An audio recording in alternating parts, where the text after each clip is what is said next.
जय हिंद मेरे प्यारे साथियों, तेजल एजुकेशनल के यूट्यूब चैनल पर आपका स्वागत है। हम आज चर्चा करते हैं एसएससी CHSL का जो एग्ज़ाम हुआ था उनमें जो क्वेश्चन आए थे उन क्वेश्चनों को लेकर आया हूँ आपके बीच में। जीके और जीएस से संबंधित जो भी क्वेश्चन आए थे उन क्वेश्चनों की हम चर्चा करते हैं।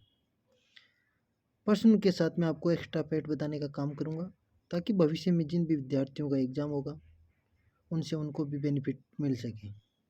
तो हम आज का वीडियो शुरू करते हैं। वीडियो शुरू करने से पहले मैं आपको बता देता हूँ कि यदि अभी तक आपने हमारे यूट्यूब चैनल को सब्सक्राइब नहीं किया तो हमारे यूट्यूब चैनल को लाइक, शेयर और सब्सक्राइब जरूर कर लें और बेल आइकन को प्रेस कर लें ताकि भविष्य में आने वाले प्रत्येक अपडेट का नोटिफिकेशन सबसे पहले आप तक पहुँच सके। तो चलो दोस्तों, हम वीडियो की शुरुआत करते हैं। फर्स्ट क्वेश्चन था कि टोक्यो ओलंपिक 2020 में भारत को कितने पदक मिले थे। तो भारत को कितने पदक मिले थे? टोटल 7 पदक मिले थे। उनमें से एक था गोल्ड, एक गोल्ड था, 2 रजत थे और 4 कांस्य पदक थे। गोल्ड किसने जीता था? तो गोल्ड जीता था नीरज चोपड़ा ने जीता था और भाला फेंक में जीता था, यानी 87.58 मीटर भाला फेंक के रिकॉर्ड बनाया था।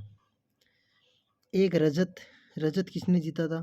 तो रजत में है, एक तो रवि दहिया ने जीत लिया रजत और दूसरा मीराबाई चानू ने जीता था वेट लिफ्टिंग में। आगामी ओलंपिक 2024 में कहाँ पर होंगे? तो वो पेरिस में होंगे। 2024 में जो ओलंपिक होंगे वो पेरिस में होंगे।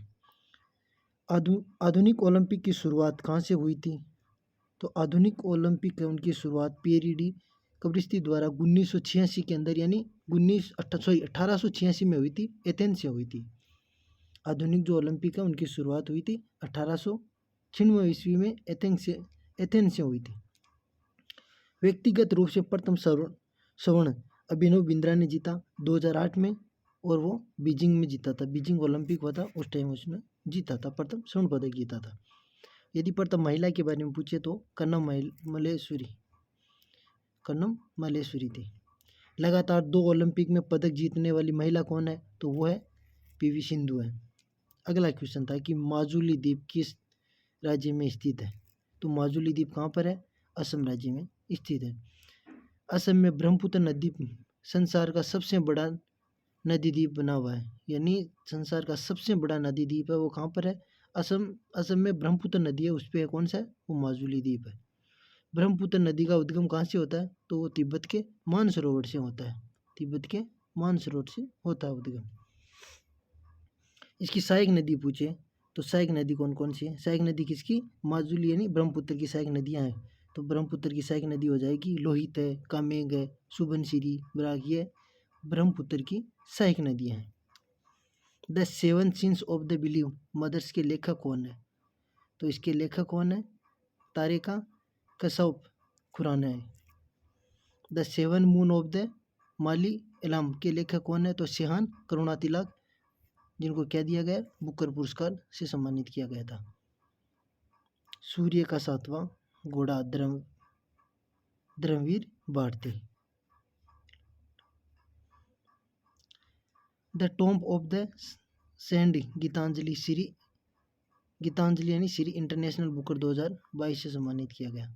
और अगला क्वेश्चन था कि घूमर नृत्य किस राज्य से संबंधित है? तो घूमर किस राज्य से संबंधित है?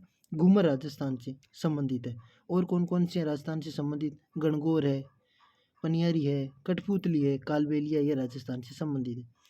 तमाशा है, रंगोली, कोली, लावणी, पुगरी, ये कहाँ से हैं? ये महाराष्ट्र से संबंधित है। गोटीपुआ, घूमरा, ये किससे संबंधित है? उड़ीसी, ये उड़ीसा राज्य से संबंधित है। ये देखो घूमरा है, घूमरा कहाँ से? उड़ीसा से संबंधित है, लेकिन घूमर होगा तो वो राजस्थान से संबंधित हो जाएगा। भारतनाट्यम, कुचिपुड़ी, मोहिनीअट्टम, मोहिनीअट्टू, कथकली, कथक उड़ीसा, मणिपुरी, सत्तरिया। कुचिपुड़ी आंध्र प्रदेश से संबंधित है, ये भरतनाट्यम है, कथक उड़ीसा। अगला प्रश्न कि कनौज का युद्ध कब हुआ था? तो कनौज का युद्ध हुआ था 1540 ईस्वी में। और किन किन के मध्य हुआ था? शेरशाह सूरी और हुमायूं के बीच में हुआ था कनौज का युद्ध। हल्दी घाटी का युद्ध कब हुआ था? तो 1576 ईस्वी में हुआ था। और किन किन के मध्य हुआ? महाराणा प्रताप और अकबर के मध्य हुआ था। महाराणा प्रताप और अकबर के मध्य हुआ था। यदि पानीपत का प्रथम युद्ध पूछे तो 1526 ईस्वी में हुआ, द्वितीय पूछे तो 1556 में और तृतीय पूछे तो 1761 ईस्वी में, यानी 1526, 1556 और 1761। इसी प्रकार यदि त्राइन का प्रथम युद्ध पूछे तो 1191 ईस्वी में और द्वितीय 1192 ईस्वी में। अगला क्वेश्चन है कि मौलिक कर्तव्य संविधान के किस भाग में है, यानी मौलिक कर्तव्य संविधान के किस भाग में उल्लेखित है। तो वो संविधान का कौन सा भाग है, भाग 4(1) के अंदर इनका उल्लेख है मौलिक कर्तव्य का। 42वां संविधान संशोधन 42वां संविधान संशोधन 1976 द्वारा जोड़े गए थे और मौलिक कर्तव्य अनुच्छेद 51 में 42वां संविधान संशोधन के द्वारा अखंडता, धर्मनिरपेक्ष, समाजवादी शब्द जोड़े गए थे। और ये किसकी सिफारिश पर, सवर्ण सिंह समिति की सिफारिश पर मौलिक कर्तव्य। अगला क्वेश्चन था कि प्रसिद्ध कुका आंदोलन किसने संचालित किया था। तो इसका राइट आंसर हो जाएगा जवाहरमल और राम सिंह, इसका राइट आंसर था। कुका आंदोलन कहाँ से, किस राज्य से संबंधित था, तो ये पंजाब से। अगला क्वेश्चन है कि निम्न में से कौन सा, यानी एक पूछा गया था कि ऑप्शन 4 थे, उनमें से पूछा गया था कि असम का नृत्य कौन सा है। तो ऑप्शन के हिसाब से बिहू वहाँ पर राइट आंसर होगा।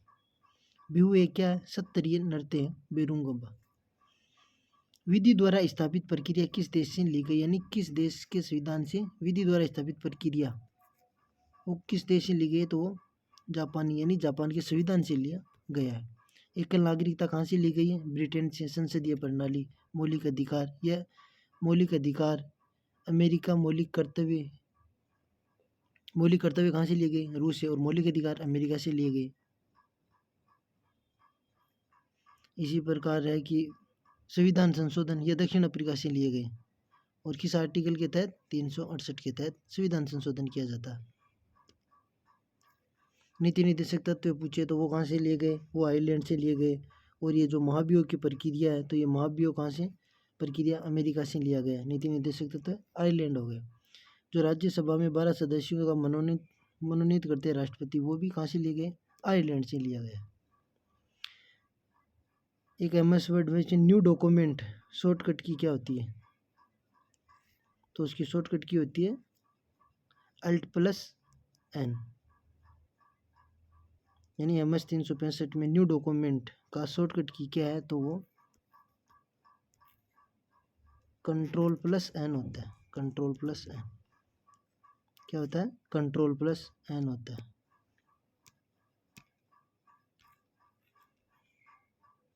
Ctrl+N होता है। टोक्यो ओलंपिक 2020 में कौन से नए खेलों को शामिल किया गया था।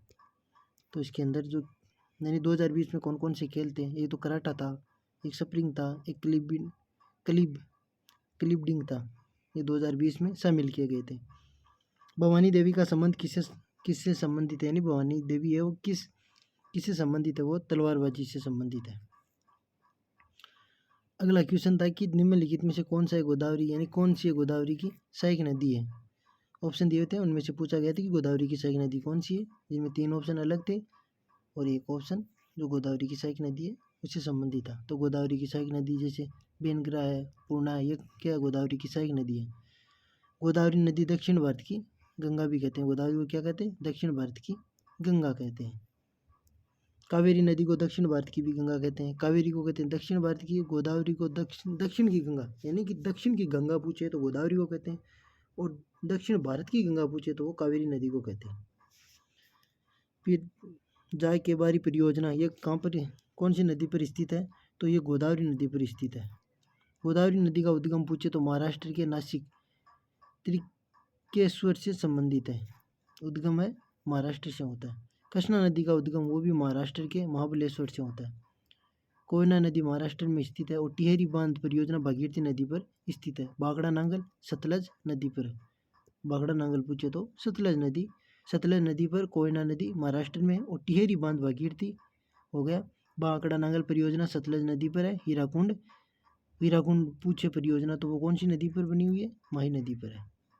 एक क्वेश्चन था कि कौन सा अनुच्छेद राज्यसभा से संबंधित है, तो इसका राइट आंसर हो जाएगा अनुच्छेद 80, इसका राइट आंसर था।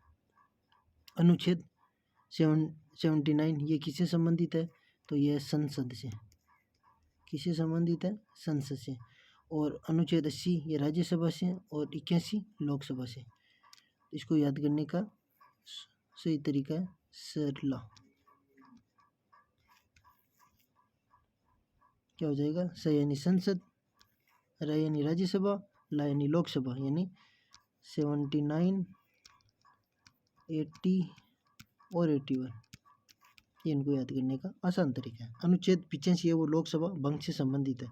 और अनुच्छेद 76 है वो किससे संबंधित है? महान्यायवादी से संबंधित है। अनुच्छेद 76 महान्यायवादी से संबंधित है। और अनुच्छेद 72 है वो किसे? राष्ट्रपति समाधान की शक्ति से संबंधित अनुच्छेद 72 है। अनुच्छेद 72। अगला क्वेश्चन था कि सुरेश एन पटेल वर्तमान समय में भारत के किस पद पर आसीन है? यानी सुरेश एन पटेल है वो वर्तमान में भारत के किस पद पर आसीन है? तो वो कौन सा पद है? केंद्रीय सतर्कता आयोग, केंद्रीय सतर्कता आयोग है। और यदि पूछे कि मुख्य न्यायाधीश कौन है, तो जस्टिस चंद्रचूड़ साहब है। और मुख्य चुनाव आयोग पूछे तो राजीव कुमार। 15वें वित्त आयोग के अध्यक्ष पूछे तो वो कौन थे? एन के सिंह थे। अगला क्वेश्चन था कि किस केंद्र शासित प्रदेश का नाम किसी सागर पर रखा गया है? तो वो कौन सा केंद्र शासित प्रदेश है? अंडमान निकोबार, यानी अंडमान सागर के नाम पर इसका नाम रखा गया था। लक्षद्वीप का पहले क्या नाम था? लकाद्वीप कहा जाता था, अमीनी द्वीप था। लकाद्वीप, अमीनी द्वीप, ये क्या था? लक्षद्वीप का पहले नाम था। अगला प्रश्न है कि पत्थर की मस्जिद किस राज्य में स्थित है? तो वो किस राज्य में स्थित है? बिहार, पटना में स्थित है। और किसने बनवाई थी? परवेज मिर्जा ने बनवाई थी। गोलघर, खुदा बख्श ओरिएंटल लाइब्रेरी पटना में, और विष्णुपद मंदिर गया में। शेरशाह सूरी का मकबरा कहाँ पर है? तो सासाराम, बिहार में। अगला क्वेश्चन था कि 2032 के ग्रीष्मकालीन ओलंपिक कब कहाँ प्रस्तावित है? यानी 2032 में जो ग्रीष्मकालीन ओलंपिक होगी वो कहाँ पर, उनका आयोजन कहाँ पर होगा? तो ब्रिस्बेन, ऑस्ट्रेलिया में होगा। ब्रिस्बेन ऑस्ट्रेलिया में होगा। और 2024 वाले वो पेरिस में होंगे। 28 वाले। अगला क्वेश्चन था कि कार्बोहाइड्रेट का पाचन कहाँ से शुरू होता है? तो कार्बोहाइड्रेट का पाचन होता है मुख से शुरू होता है। कहाँ से होता है? मुख से कार्बोहाइड्रेट का पाचन शुरू होता है। चलो इसके बारे में कुछ जान लेते हैं कि मुख यानी कार्बोहाइड्रेट का पाचन मुख से शुरू होता है। लारी एंजाइम या टाइलिन एंजाइम स्टार्च को पूर्णतः उदासीन या हल्के क्षारीय माध्यम में माल्टेज, आइसो माल्टोज और डेक्स्ट्रीन में तोड़ता है। स्टार्च का पाचन लगभग 30% किसमें होता है? मुंह में ही जल अपघटित हो जाता है। और स्टार्च का पाचन मुंह में होता है। भोजन का पूर्ण रूप से पाचन छोटी आंत में होता है। और प्रोटीन को पचाने वाला एंजाइम कौन सा है? तो वो है पेप्सिन और रेनिन। पेप्सिन और रेनिन है। पित्त का स्राव कहाँ पर होता है? तो यकृत में होता है। और यकृत मानव शरीर की क्या है? सबसे बड़ी ग्रंथि है यकृत। अगला क्वेश्चन, कैलाश सत्यार्थी को कब नोबेल पुरस्कार मिला था? तो कैलाश सत्यार्थी को नोबेल पुरस्कार मिला था 2014 में मिला था। नोबेल पुरस्कार के बारे में जान लेते हैं। नोबेल पुरस्कार प्रत्येक वर्ष 10 दिसंबर को दिया जाता है। और किसकी याद में दिया जाता है? अल्फ्रेड नोबेल की पुण्यतिथि के अवसर पर दिया जाता है। और कितने क्षेत्रों में दिया जाता है? तो 6 क्षेत्रों में दिया जाता है। इसकी स्थापना 1900 ईस्वी में हुई थी। और 1901 ईस्वी में सर्वप्रथम 5 क्षेत्रों में वितरित किया गया था, यानी चिकित्सा, साहित्य, भौतिक और रसायन तथा शांति में। 4 विश्व में पुरस्कार royal Sweden academy of science देती है। जबकि जो अर्थशास्त्र का पुरस्कार है वो स्वीडन का सेंट्रल बैंक तथा शांति के क्षेत्र में नॉर्वे नोबल समिति के द्वारा पुरस्कार दिया जाता है।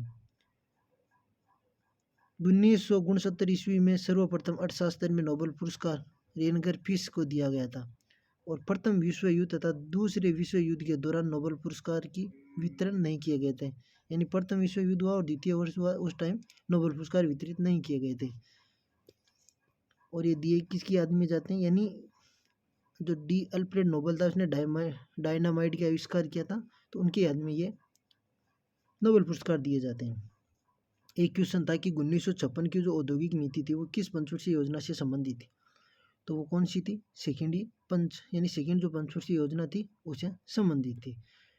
तो चलो दोस्तों, ये आज का वीडियो आपको कैसा लगा कमेंट बॉक्स में कमेंट करके ज़रूर बताना, और आपको जो क्वेश्चन मिले वो भी कमेंट बॉक्स में पिन करना। हम मिलते हैं नेक्स्ट वीडियो में, जब तक के लिए धन्यवाद। जय हिंद दोस्तों।